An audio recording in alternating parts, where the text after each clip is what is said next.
Artificial intelligence यानी AI, ये शब्द आजकल हर जगह सुनाई देता है। लेकिन क्या हम सच में जानते हैं कि ये है क्या?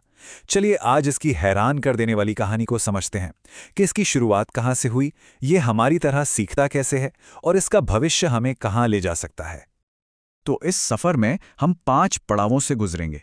हम देखेंगे कि इसकी शुरुआत किसने की, ये गलतियां करके कैसे सीखता है, चैटबॉट से चैट जीपीटी तक का सफ़र कैसा रहा, इसके खतरे क्या हैं, और आखिर में सबसे बड़ा सवाल कि भविष्य में क्या होने वाला है। एआई की कहानी आपको शायद लगे कि ये कंप्यूटर के साथ शुरू हुई होगी, लेकिन नहीं, इसकी कहानी तो सदियों पुरानी है। और हैरानी की बात यह है कि इसकी नींव उन लोगों ने रखी जिनके बारे में हम शायद सोच भी नहीं सकते।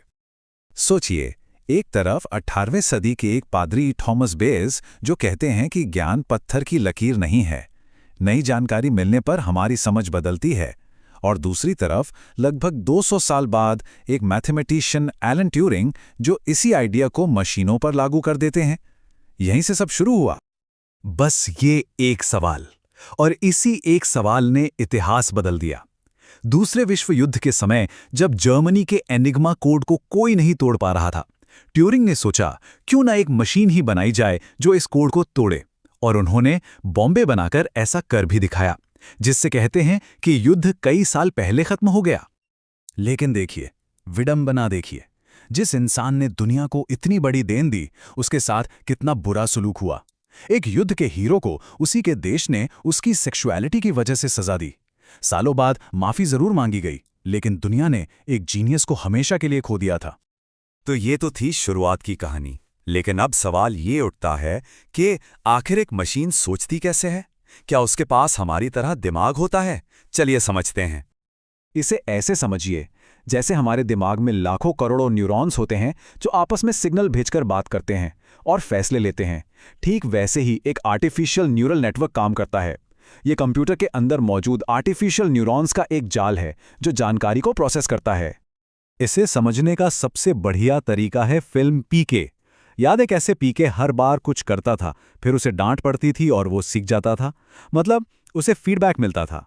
चर्च में नारियल फोड़ने पर पता चला कि ये रॉन्ग नंबर है। ठीक इसी तरह एआई भी काम करता है, ट्रायल और एरर से। वो बार बार कोशिश करता है, फीडबैक लेता है और अपनी समझ को बेहतर बनाता जाता है। और फिर आया वो दौर जब एआई ने रॉकेट की रफ्तार पकड़ ली। चलिए देखते हैं कि कैसे कुछ ही दशकों में हम साधारण चैटबॉट से आज के चैट जीपीटी तक पहुंच गए। इस टाइमलाइन को देखिए जरा। पहले एक बड़ी खोज में दशकों लग जाते थे, फिर साल लगने लगे, और अब तो हर कुछ महीनों में कुछ नया और चौंकाने वाला आ जाता है। एआई के विकास की रफ्तार सच में हैरान करने वाली है।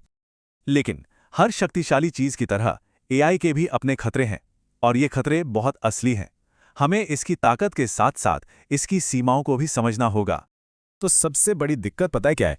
एआई के पास लॉजिक है, तर्क है, पर कॉमन सेंस नहीं है। वो शब्दों के पीछे का मतलब, मजाक या भावना नहीं समझ सकता।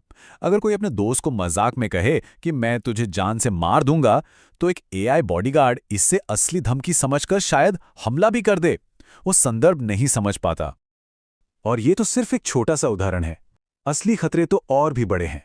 डीप फेक वीडियो से लेकर फेक न्यूज़ फैलाने तक, ऑटोमेटेड साइबर अटैक से लेकर खतरनाक बायो वेपन्स बनाने तक। अगर इस टेक्नोलॉजी को सही तरीके से रेगुलेट नहीं किया गया, तो ये बहुत खतरनाक साबित हो सकती है। तो इन सब खतरों के बीच एआई का भविष्य कैसा दिखता है? अब हम उन सवालों पर बात करेंगे जिनके जवाब शायद अभी किसी के पास नहीं है। यहाँ एक बहुत ही दिलचस्प पहेली है। एआई इतना पावरफुल क्यों है? क्योंकि वो इंसानों के बनाए डेटा से सीखता है। किताबें, इंटरनेट, तस्वीरें, सब कुछ।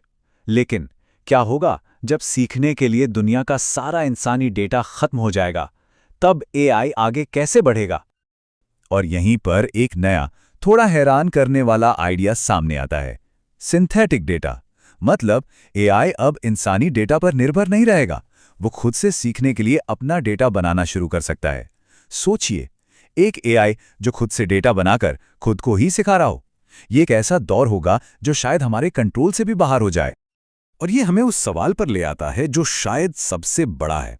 अगर कोई मशीन सच में जागरूक हो जाए, उसे पता हो कि मैं हूं, वो महसूस करने लगे, तब क्या वो सिर्फ एक मशीन रहेगी या कुछ और? उसे क्या कहा जाएगा? और अंत में ये सबसे बड़ा सवाल बचता है, एक ऐसा एआई जो इंसानों की तरह कुछ भी सीख सकता है, सोच सकता है और शायद महसूस भी कर सकता है। क्या दुनिया सच में आर्टिफिशियल जनरल इंटेलिजेंस यानी एजीआई के लिए तैयार है?